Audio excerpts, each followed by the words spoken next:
Hello dear learners, एक बार फिर से ईडीएम के सेशन में आप सभी का वेलकम है।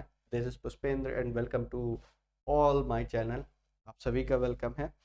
तो ईडीएम में अब हम लेटर आर तक पहुंच चुके हैं। लेटर आर के ईडीएम्स डिस्कस कर रहे थे। आइए उसको प्रोसीड करते हैं, आगे मूव ऑन करते हैं। अगला ईडीएम है rank and file. Rank and file का मतलब होता है कॉमन पीपल। ठीक है, कॉमन मैन की बात करते हैं। ठीक है, रैंक और फाइल किन की बनती है? वो जो कॉमन लोग होते हैं उनकी रैंक और फाइल बनाई जाती है। आप ऐसे इसको लर्न कर सकते हैं कि रैंक और फाइल किन लोगों की बनती है? जो कि कॉमन पीपल होते हैं, जो कि ऑर्डिनरी मैन होते हैं, ले मैन होते हैं। मैन ऑफ स्ट्रीट भी इसको दूसरे शब्दों में आप कहते हैं। इसको अगर आप एक्सप्लेन करेंगे तो इसका मीनिंग है common man.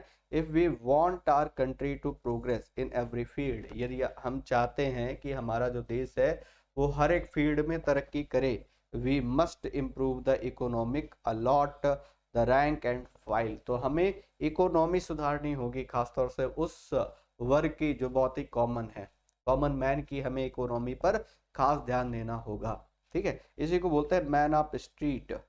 Man of street. Man of street का मतलब क्या होता है? आम आदमी, जिसको मैंगो मैन बोलते हो आप, है ना। ले मैन बोलते हो आम आदमी, है ना। तो याद रखिएगा, रैंक एंड फाइल का मतलब कॉमन मैन। रेड टैपेज्मा। रेड टैपेज्म होता है लाल फीता शाही। ठीक है, और ये होता क्या है? किसी काम में ऑफिशियल जो डिले होती है उसको हम बोलते हैं रेड टैपेज्मा। ठीक, और इसको समझने के लिए आप इसको ऐसे समझ सकते हो कि बहुत सारी फाइल्स एक साथ इकट्ठा होती जा रहे हैं, उनमें रेड स्कार्फ लगा हुआ है। तो वो जो रेड स्कार्फ है वो रेड स्कार्फ ही दिखाई पड़ रहा है पूरी फाइल्स में। तो इसका मीन्स क्या है कि काम जो बहुत ज़्यादा पेंडिंग है, जैसे आप देखते हो ना, जो सरकारी काम होता है उसमें बहुत ज़्यादा एक्स्ट्रा एक्टिविटीज होती हैं। ठीक है, कि एक सिंगल से काम के लिए कितना ज़्यादा दौड़ाया जाता है। ठीक है, फ्रॉम पिलर टू पोस्ट किया जाता है। पीछे हमने पढ़ा था from pillar to post. From pillar to post का मतलब मूव हियर एंड देयर, है ना। तो एक छोटे से काम, तो वो क्या है कि जो ऑफिशियल काम है वो इतना ज़्यादा उसमें डिले होता रहता है। ठीक है, तो दिस इज कॉल्ड रेड टैपेज्म, इसी को बोलते हैं लाल फीता शाही। ऑफिशियल डिले यहाँ पर लिखना चाहिए था, ऑफिशियल डिले, है ना। तो किसी काम में delay in official work due to excessive formalities. वैसे तो एक्चुअल स्टेटमेंट आपका ये बनता है। ठीक है, देखिए कई बार तो ये वन वर्ड में पूछ लेता है, तो इसलिए इसको यही पर समझ लीजिए आप। कई बार ये देता है too much official formalities. Too much official formalities. Official formalities, आवश्यकता से ज्यादा ऑफिशियल फॉर्मेलिटीज है। ठीक है, ये कह सकते हैं, यू कैन से लाइक दिस। या फिर आप ये कह सकते हैं डिले इन ऑफिशियल वर्क। एक दूसरा स्टेटमेंट आप ये बना सकते हैं, delay in official work, delay in official work due to excessive formalities. Official work due to excessive excessive formalities, due to excessive formalities. ये बहुत ज़्यादा फॉर्मेलिटीज है, उसकी वजह से जो ऑफिशियल काम है उसमें बहुत ज़्यादा डिले हो रहा है। Red tapism is a bane of Indian democracy. Rest on one's laurels. Laurels का मतलब अचीवमेंट होता है। आपने वो सक्सेस हासिल कर ली, उसके बाद आप बिल्कुल क्या कॉम्प्लासेंट हो गए। कॉम्प्लासेंट होने का मतलब होता है कि बिल्कुल अब आप आगे कुछ करना नहीं चाह रहे। ठीक है, आपके अंदर वो इंटेंसिटी नहीं है कि अब मैं आगे कुछ अचीव करूं। आपको लगता है जो हासिल कर लिया है वो बहुत है, पर्याप्त है। तो वही है रेस्ट ऑन वंस लॉरल्स। कॉम्प्लासेंट हो जाना, सेल्फ सेटिस्फाइड हो जाना। हालांकि कई कंटेक्स्ट में ये निगेटिव होता है, ज्यादातर कंटेक्स्ट में निगेटिव वर्ड माना गया है कि आपको कभी भी कॉम्प्लासेंट होकर के नहीं बैठना है। आपको हमेशा जीवन में डे बाय डे आपको लगातार एक स्टेप आगे बढ़ते रहना है। कह रहा है ambitious person never rest on their laurels because they dream of unending achievements. क्योंकि उनका ड्रीम होता है अनएंडिंग अचीवमेंट का। लगातार वो क्या करते रहते हैं? लगातार अपने काम में प्रोग्रेस करते रहते हैं। ठीक है, ये इसका मीनिंग है। फिलहाल वापस चलते हैं अपनी बात पे। चलिए, तो रेस्ट ऑन वंस लॉरल्स का मीनिंग क्लियर हो गया। इसके बाद बढ़ते हैं अगले में। Rock the boat. कोई बोट आ रही है और उसको बीच में रॉक कर दो तो उसका क्या होगा? बैलेंस जो है वो अपसेट हो जाएगा। वही है अपसेट द बैलेंस। ठीक है, अपसेट द बैलेंस। तो बैलेंस अपसेट हो जाना, ये मीनिंग है रॉक द बोट का। If your party withdraws the support from the government it may rock the boat. अक्सर देखते हो आप गठबंधन की सरकार चल रही है ना, उसमें से एक पार्टी ने अपना समर्थन खींच लिया तो क्या होगा, जो पार्टी का बैलेंस है, ठीक है, वो क्या होगा, गड़बड़ा जाएगा। वही कहना चाह रहा है। तो रॉक द बोट का मतलब अपसेट द बैलेंस है ना। और बोट से आपने ईडीएम याद किया था, बर्न वंस बोट्स। अगर आपको याद आ रहा हो तो एक ईडीएम पीछे I have told you in the previous classes कि बर्न वंस बोट्स, अगर याद आ रहा हो, बर्न वंस बोट्स। और बर्न वंस बोट्स का मतलब क्या होता है, ठीक है, कि वापसी के रास्ते बंद कर देना। ठीक है, कि आप रिटर्निंग वेज को बंद कर दे रहे हैं, कि वापसी के जो वेज है वो बंद कर देना। तो stop returning, to stop returning ways, ये आप कह सकते हो। टू स्टॉप रिटर्निंग वेज, ये कह सकते हो आप, returning ways, to stop returning ways, है ना, वापसी के रास्ते जो हैं वो बंद कर देना। रेड हायरिंग, रेड हेरिंग का मतलब क्या होता है कि कोई भी चीज जो बहुत तड़कती भड़कती है, ठीक है, तो वो क्या करेगी, वो आपके अटेंशन को डिस्ट्रैक्ट करेगी, है। तो समथिंग टू डिस्ट्रैक्ट अटेंशन, कोई भी ऐसी चीज जो अटेंशन को डिस्ट्रैक्ट करते। The demand of inquiry into his conduct just a red herring is there is no truth in it, केवल वो ध्यान भटकाने के लिए है और कुछ नहीं है। जैसे आप अक्सर पार्टीज के बारे में सुनते हो कि वो क्या करती हैं कि लास्ट मोमेंट पर ऐसे ऐसे प्लान लेकर के आएंगे कि भाई आप हम हमारी पार्टी को बहुमत से लाइए, हम ये कर देंगे, ये कर देंगे, वो सब डिस्ट्रैक्शन है। ठीक है, कई मतलब आप ये पॉलिटिकली मतलब वर्डिंग है कि मतलब इस तरीके की क्या करते हैं, एक छोटी सी वो निकालते हैं, प्लान निकालते हैं, पुड़िया निकालते हैं और वो एक्सप्लोर कर देते हैं, है ना, कि भाई ऐसा ऐसा हम करने वाले हैं। रिप अप ओल्ड स्कोर्स, इसका मीनिंग क्या होता है, पुराने मुद्दे को उखाड़ना। जैसे एक आपने पढ़ा था बरी द हैचेट, बरी द हैचेट का मतलब होता है फॉरगेट द पास्ट एनेमिटी, आपने ये पढ़ा था, बरी द हैचेट। बरी द हैचेट का मीनिंग क्या था, कि पुरानी जो शत्रुता है उसको भुला देना, है ना। जैसे आप कहते हो ना अक्सर क्या, कि वो फेमस डायलॉग है किसी मूवी का कि इन बातों पर मिट्टी डालो, है ना। तो वो क्या करना है, इसका मतलब उन बातों पर डिस्कशन नहीं, गड़े मुर्दे ना उखाड़ना। लेट बाईगॉन्स बी बाईगॉन्स, एक और ईडियम बनता है आपका, ये बनता है let bygones be bygones, let bygones be bygones, be bygones, जो हुआ सो हुआ, ठीक है, मतलब उस पर आप discussion, no more discussion over it. तो rip of the old scores का मतलब क्या होता है, इसका मीनिंग होता है to revive forgotten quarrel, तो पुराना कोई झगड़ा है, कोई विवाद है, उसको फिर से खड़ा कर देना।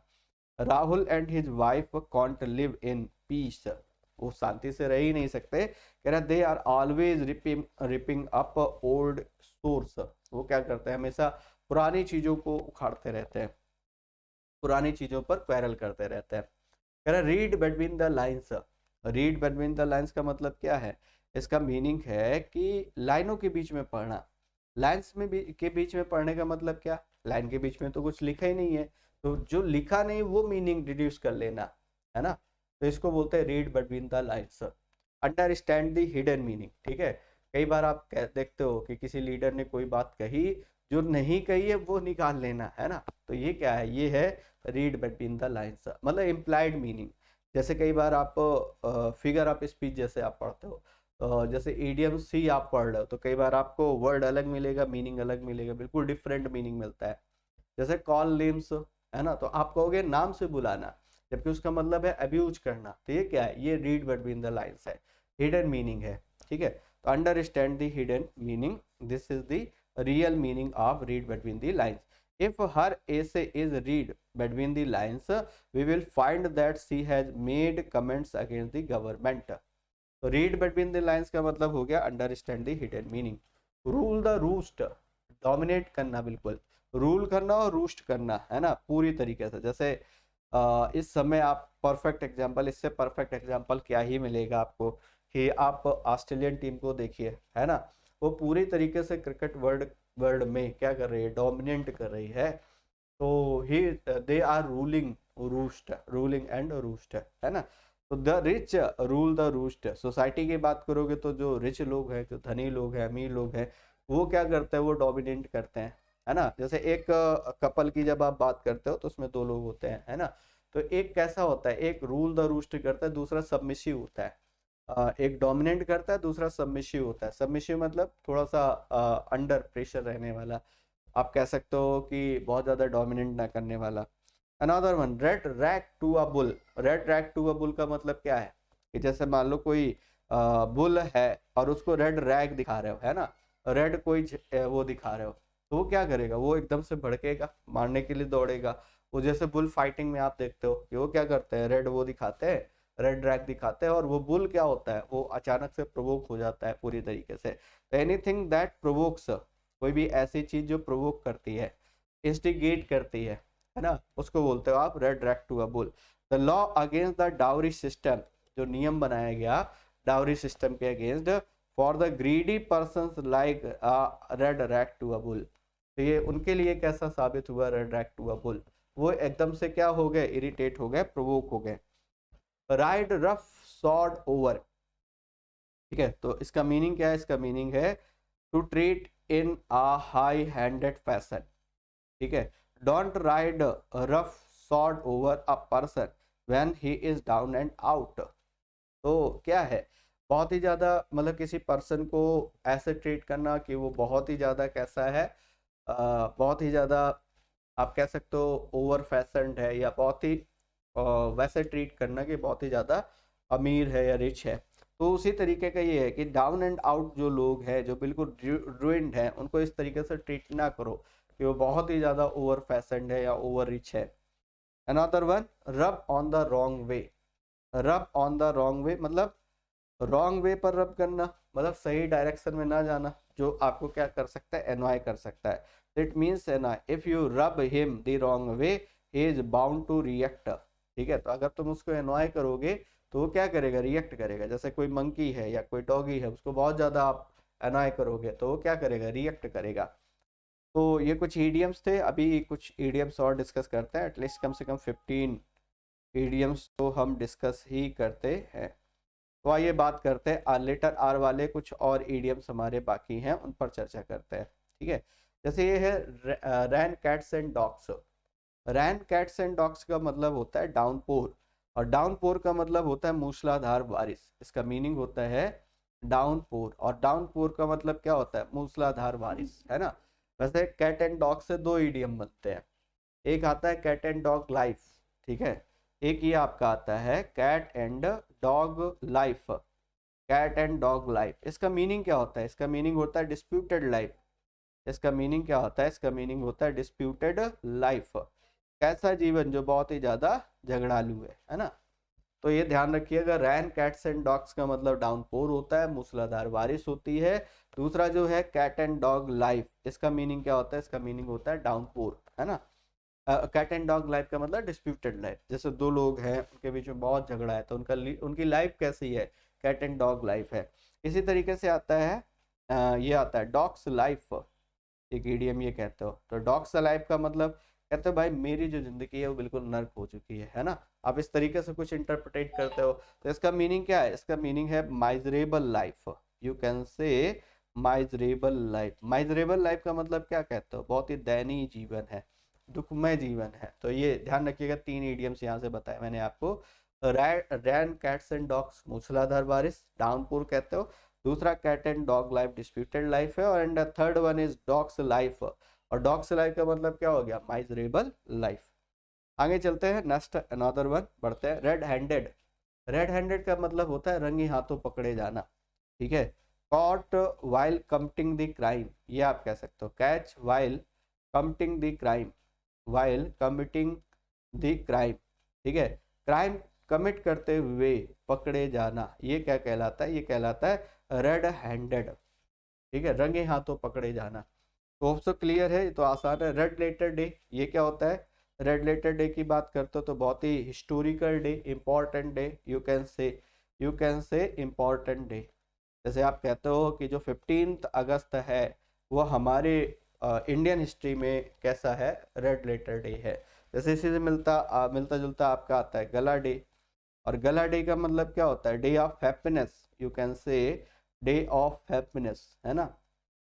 ये हर एक के लाइफ में वो दिन आता है जिस दिन, ठीक है, बलि का बकरा बनता है वो, और वो क्या है, वो गला डे है, ठीक है। जबकि 15 अगस्त क्या है, वो हमारा रेड लेटर डी है। तो याद रखिएगा डे से रिलेटेड। रॉयल रोड का मतलब होता है इजी वे, आसान रास्ता, इसको आप कहते हो रॉयल रोड। मतलब क्या होता है? इजी वे, आसान रास्ता।